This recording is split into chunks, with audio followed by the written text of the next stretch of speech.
আমরা ঠিক দুধপাথি পার্কিং এর পাশ দিয়ে একটা রাস্তা ঢুকে গেছে একদম, যেটা বলছিলাম যে 4x4 গাড়ি ছাড়া যাওয়া একটু কষ্ট, তো যাওয়া যাচ্ছে, আগের দিকে একটু খারাপ আছে।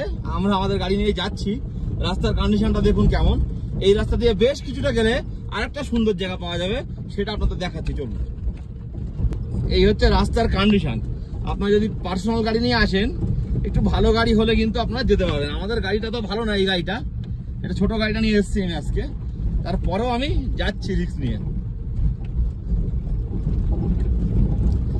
বেশ কিন্তু অফরোডিং, হ্যাঁ এটা কিন্তু পুরোপুরি অফরোডিং বলা চলে। একদম জঙ্গলের ভিতর দিয়ে চলে গেছে এই রাস্তাটা।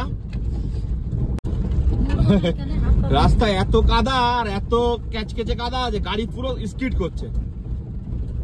4x4 গাড়ি ছাড়া আসাই ইম্পসিবল। আমরা রিস্ক নিয়ে ঢুকেছি, এইটাই বড় কথা।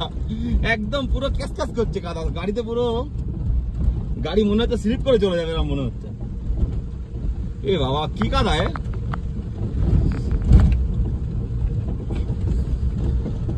ফাইনালি অফরোডিং করার পরে আমরা আসলাম যে ওই শালিগঙ্গা রিভারই আসছে এখানটায় ঘুরে ঘুরে।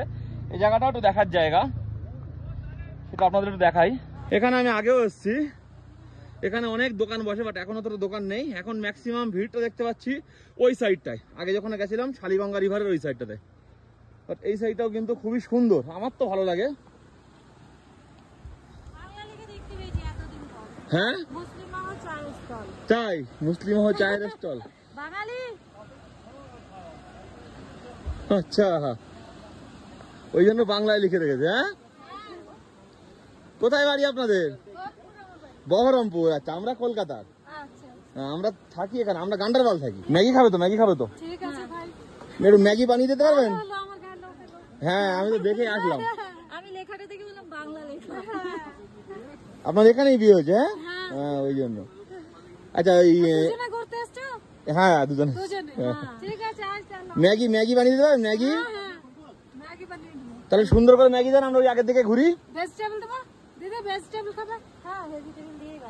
নাকি ডিম আছে নাকি, আন্ডা আছে নাকি?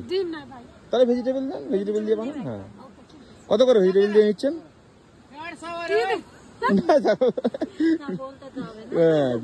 কত করে নিচ্ছে ভেজিটেবল দিয়ে?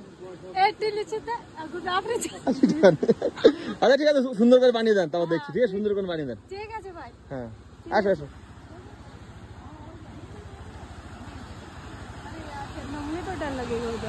এই জায়গাটাও কিন্তু বেশ সুন্দর জায়গা, সুন্দর না জায়গাটাও?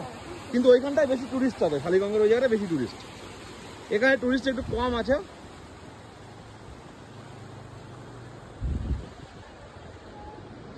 আগে এখানে এসে বসে অনেক সময় কাটিয়ে গেছি।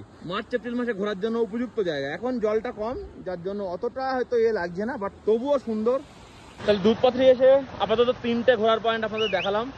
একটা হচ্ছে দুধপাথরি ভ্যালি, একটা হচ্ছে শালিগঙ্গা রিভার যেখান থেকে শুরু হচ্ছে, গ্লেসিয়ার করে নামছে যেখান থেকে, সেই জায়গাটা। আর একটা হচ্ছে এই জায়গা, যে জায়গাটা আমি দাঁড়িয়ে আছি, এই জায়গাটাও কিন্তু বেশ সুন্দর। এটা দুধপাথরি যে পার্কিং আছে, পার্কিংটার পাশ দিয়ে একটা রাস্তা চলে আসছে, ওখান থেকে আপনার ঘোড়ায়ও আসতে পারবেন, বা আপনারা যে বাইকগুলো চলছে ওই বাইকে করেও আসতে পারবেন। আর এখানে আসলে একটু ম্যাগি চা এগুলো খাবেন, কারণ এখানে অনেক গরিব মানুষ টুরিস্টের উপরে ডিপেন্ডেড। তো 80 টাকা করে ম্যাগি বলছিল।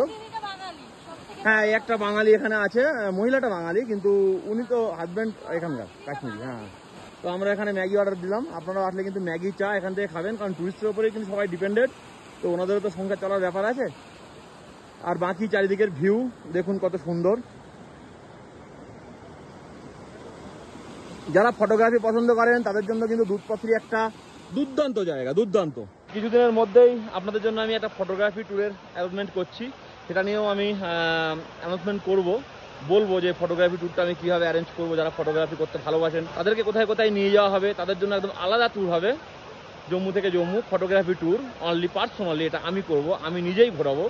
তো সেটা কী প্যাকেজ থাকবে, কদিনের ট্যুর থাকবে, কোথায় কোথায় ঘোরানো থাকবে, সব কিছু আপনাদের শেয়ার করবো খুব তাড়াতাড়ি। আমি একদমই সময় পাচ্ছি না, যার জন্য আমি ওই ব্যাপারটা রেডি করতে পারছি না। তো রেডি হয়ে গেলেই আমি আপনাদের সঙ্গে সেটা শেয়ার করবো। যারা ফটোগ্রাফি ভালোবাসেন তাদের এমন এমন জায়গায় নিয়ে যাব যে তারা জাস্ট মানে অবাক হয়ে যাবেন যে এত সুন্দর জায়গা কাশ্মীরে আছে। লোকজনের মাঝখানে ভিড় ভাড়ায় গিয়ে কোনো লাভ নেই, কারণ ওইসব জায়গায় ফটো তোলাও যায় না, সেরকম ভালো মনের মতো নিরিবিলি জায়গাও পাওয়া যায় না। তো এটাই বলবো যে আপনারা কাশ্মীর এখনও অনেক দেখা বাকি, অনেক দেখা বাকি। আমি চেষ্টা করব আপনাদেরকে ধীরে ধীরে পুরো কাশ্মীরটা ঘোরানোর।